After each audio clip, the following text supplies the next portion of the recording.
Good morning, everybody. It is December the 19th, Thursday, and I'm on my way to Mifflinburg. I'm going to miss the class because I have a lot of other errands I need to do, but I need to go down and get the download so that I'll have that ready so I can do that over the January break, you know, after Christmas through New Year's and that kind of stuff. Apologize for the sun. It's cloudy here and you see bits of sun here and there, so you know, it's kind of crazy. The trip to the casino was really nice, but I have to tell you, while we were eating lunch about 1 o'clock, maybe 1:30, you know how all the phones go off for those emergency situations they want to call your attention to? Well, they went off on everyone's phone in the restaurant while we were eating. Everybody was freaking out because they didn't know what it was. And, you know, once you read the thing, it was about snow squalls there on 81, Interstate 81 and 80. And to tell you that there are possible whiteout conditions, no problem, right? You don't think anything about it. Okay, well, the road crew's going to do what they do. They'll take care of it. They'll take care of the roads and get them prepared, all that kind of stuff. So when we left the casino, we left about 4:30.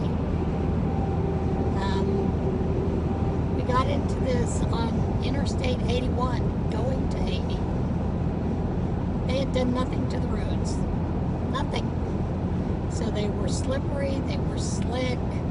The bus driver is an excellent bus driver. We normally on these bus trips, she uses him all the time. And he's really good.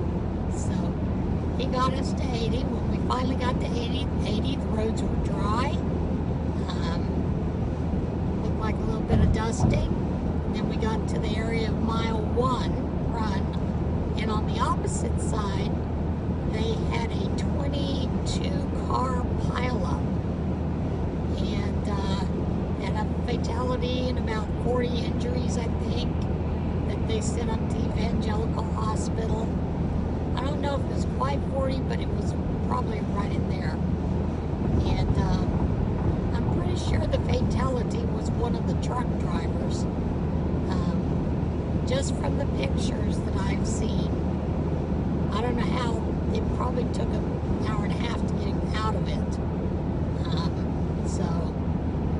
But it was pretty bad. And as we got to it, we could see on the opposite side all the police cars, all the emergency vehicles, and about 30 tow trucks. It's like, wow, that's a lot of tow trucks. Because around here, you're lucky if you can find one tow truck available, you know, in Lock Haven area. So that was kind of interesting. And then we have 2 stops on the way home. One is Montoursville, because the Williamsport people in that surrounding area, they get off at that bus stop. And then we go to the bus home in Avis, Pennsylvania. From Montoursville to Avis is normally about a 25-minute ride. 2 hours. 2 hours. There is a turnoff to go to Wellsboro, Pennsylvania, 287. And that resulted in just past that turnoff and just under a railroad pass, you know, railroad pass, a truck, tractor trailer, was carrying a Caterpillar tractor, and it fell off. And they had diverted all the trucks from 80, because 80 was closed from Williamsport to Lock Haven, to 220. 2 hours in traffic. And And we were joking that we could have brought one of the scooters home from Mohegan Sun and probably got it out and got home, got to Avis faster, you know. But, yeah, it was quite interesting. But our bus driver, he has nerves of steel, calm. At one point, we were stopped in traffic, so he got up and walked up and down the aisles just to exercise his leg a little. Don't blame him for that. Now, I'll tell you, the only reason he did that is because there was a person that was sitting behind him that is a CDL driver and could have actually moved forward, you know, if they had to. But the way it was going, we were just stopped in traffic at one point for about 20 minutes. So he had plenty of time to walk up and down the aisle. But we did get home finally. It was a little bit of a crazy time. And no, I didn't win big, but I did come home with about $15 over what I took that I was willing to lose. So I figure I'm a winner. And like I said, I always enjoy going there and, you know, just fiddle farting around and walking around lots of times too. One of the gals that sits with us, we were watching her play at one point, and she has twin sisters that she raised when her mother and father were killed. So the twin sisters walked up behind her, and we were, you know, I was standing next to her, and she was playing some game, and, you know, she's betting like 60 cents, 50 or 60 cents, because none of us bet high. And that next spin, her sister distracted her, and she hit the max spin, which was $2.50. And she got a bonus. And in that bonus, she won $660. So we always tease that the twin sisters are her best good luck feature. So yeah, we had a little bit of fun there. I have to go to the hospital to drop off those baby hats. I was supposed to do that Tuesday, but the weather was bad. So we're doing that today. And I actually want to stop at the Ben Franklin's, because I wanted to see if they have double-ended Tunisian hooks. I had wanted a shorter one for hats, and so that's what I'm going to stop and look for on my way to the hospital to drop off the hats.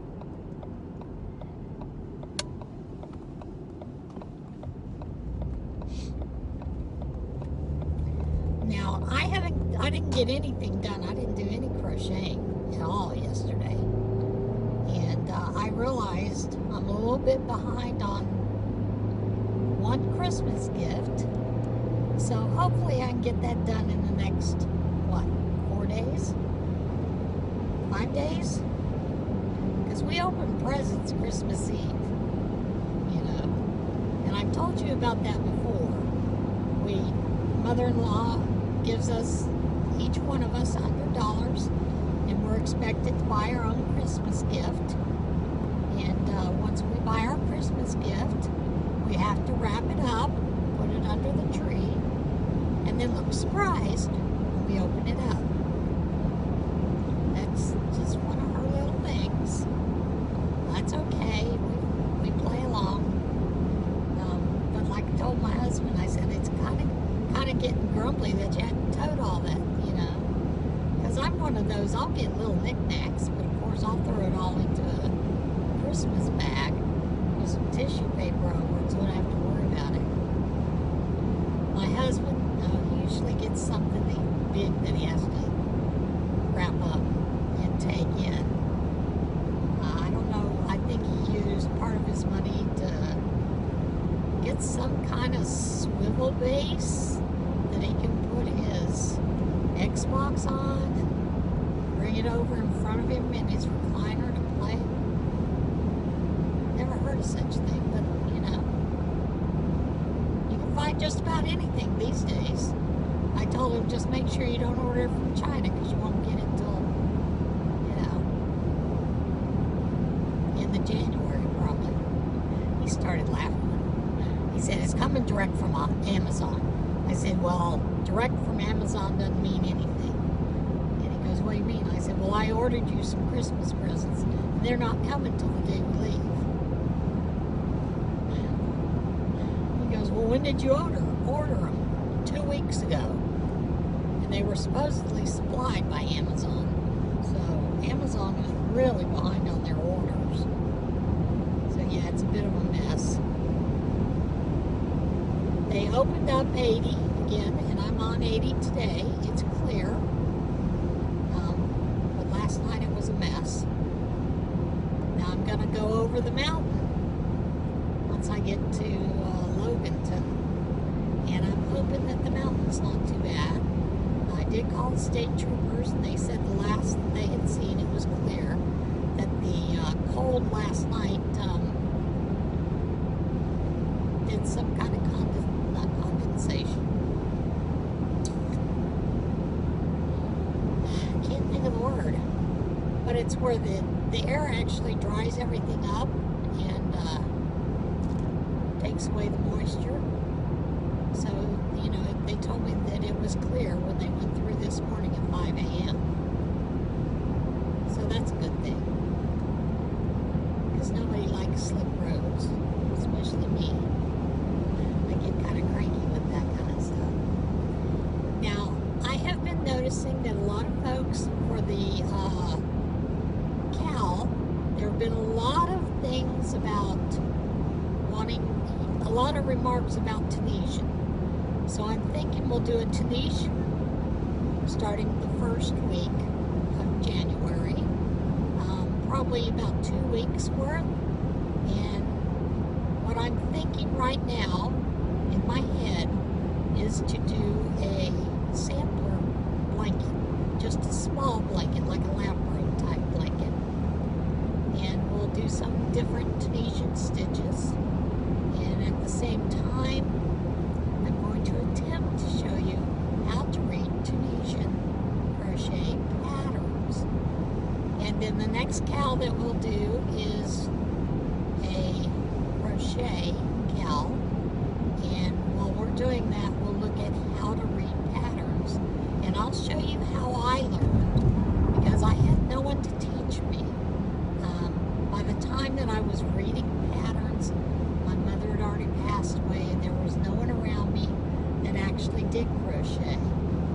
So I had to learn on my own. And I'll tell you, and I will explain to you how I learned to break each part down to learn to read patterns.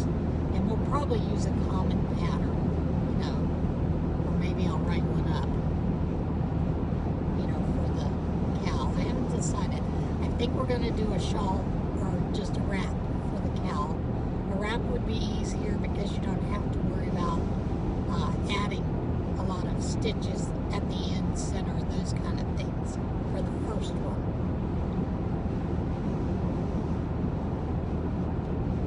And I'm still looking at something for the knit along.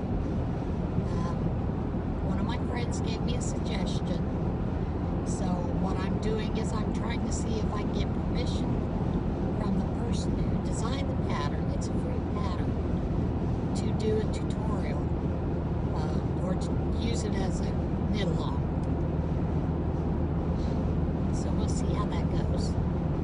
Okay guys, I'm going to get off here and I will see you in a little bit.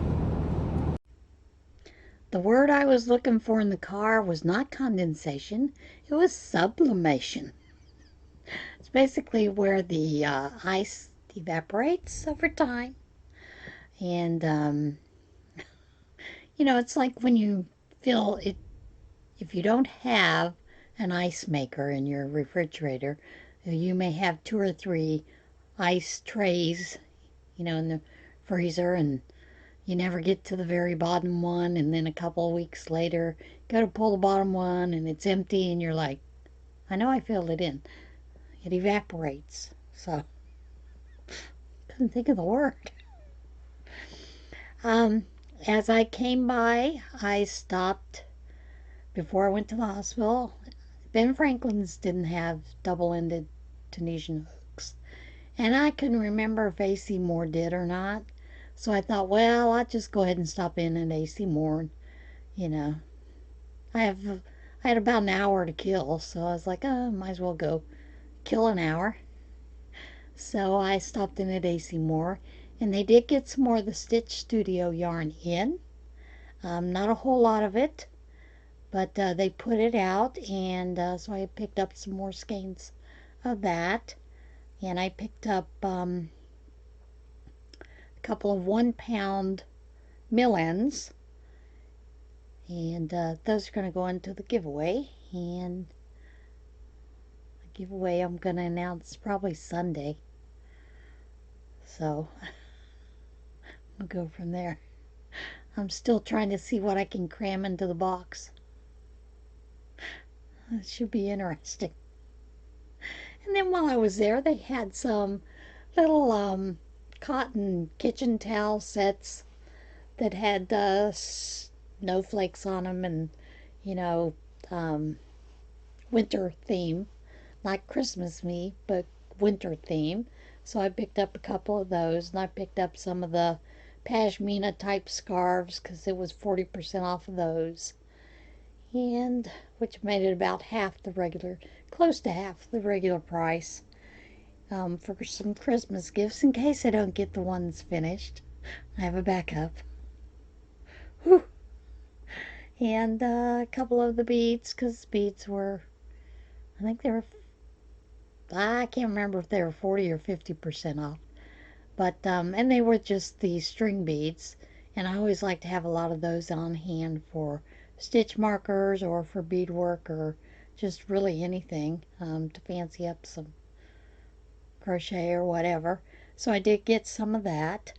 Like I said, nothing else. The gals at the hospital, they just went crazy over the little elf hats and the booties. The gal told me she was not expecting ears on the hats, but she said, oh my God, they're going to love that. And so she was telling me what they're doing. They're actually going to do the photo shoot tomorrow instead of Monday like they had planned. So it's a good thing I did get them there Thursday. And they're having a whole thing. They're having Santa Claus and, you know, this big old photo shoot and everything with the babies. And so it'll be really cool. And we had also provided the extra hats for the rest of the babies if there were a lot of babies. She did tell me how many babies they have today. They do have 5 more ladies that are in labor today. They expect to be delivered by tomorrow. So maybe the new babies will get in there too. And she said to me, because when she asked for only 6 elf hats. Well, I actually did provide her with a total of 12 elf hats and then just extra Christmas hats. And she said to me, that nursery is pretty full. And I laughed and I said, yeah, I'm a NICU nursery nurse. When you say you only need 6 because you don't think you'll have that many babies, that is clue. When you are a nurse that we're not busy, you're going to get slammed. Or when you say, oh, there's not very many babies, it's going to be a slow weekend. Boom, everybody on earth is going to go into labor and give birth. So it's just one of those times. And we always teased about September. The last 2 weeks in September, when I was a NICU nurse in Roswell, New Mexico, you wound up with 27 to 30 babies in the nursery and probably about 16, we were level 1, 16 babies in the NICU. So yeah, it got a little crazy the end of September. So, you know, you kind of go by these things when you're a nurse. You don't say, it's really slow today, we're not very busy, because chances are the minute someone says that, you get slammed with patients, and it does get a little wacky. So, yeah, we're getting things together, and I'm hoping to get that one, those scarves that I need to finish up for the Christmas gift. I'm hoping to get it done in the next couple of days. So, that's it for today. I will see you again tomorrow. Now remember, tomorrow is National Ugly Sweater Day. So wear your ugly sweaters. Okay, everybody, I'll see you again tomorrow. Bye.